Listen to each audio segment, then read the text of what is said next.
তোর একটার দাম 20 টাকা 22 টাকা দাম, তাহলে এসে ওরা উন্নত না ওটা, তাহলে এর এর উন্নত মানের মাল তো ওইটি, তাহলে ওই তোর মা হবে 10 টাকা দাও, 10 টাকা দাও।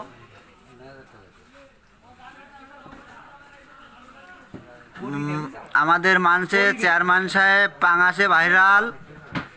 ভাই বেরাদার, আপনারা যারা পাঙাশ কিনতে ইচ্ছুক আছেন চেয়ারম্যানের কাছ থেকে কিনবেন, কেজিতে 900 গ্রামে অনলাইনেও মাছ বিক্রি হয়, এখানে মাছ কেজিতে 900 গ্রাম হোম ডেলিভারি চলে যাবে।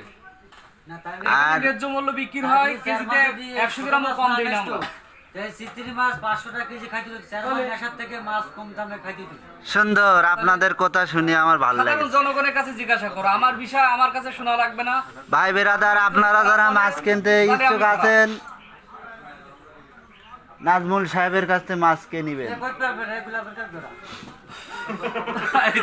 রিজাউর আর রশিদ মাছ কিনবে হলো গোলাপের কাছ থেকে, আর আমরা মাছ কিনি নাজমুল সাহেবের কাছ থেকে। কিসের জন্য কিনবে সেটা বলা লাগবে না, যে ওই জায়গা থেকে কিনে কোন কারণে, তাই সে কি তার কাছে ঋণ টাকা পাবে?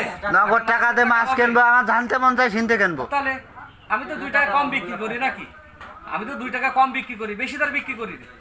তাহলে সাধারণ জনগণের এটা ভাবা উচিত না যে 2 টাকা কম বিক্রি করতেছে কাছ থেকে নেবে না, কি করবা? তারা এমন এমন ভাবে ধরি ফেলেছে কাস্টমার গুলো, মনে করো 500 1000 2000 বাকি দিয়ে ফেলেছে। এখন তো যা লাইন নেই কোনো জায়গায় আছে, এখন এই সিস্টেম চলতেছে। এখন আপনারা দর্শক আছেন, আপনারা এটা ভেবে চিন্তে একটু কিনা বেচা করিয়েন, আর একটু খেয়াল রাখেন আমাদের। হ্যাঁ ভাই, যাতে সুস্থ থাকে।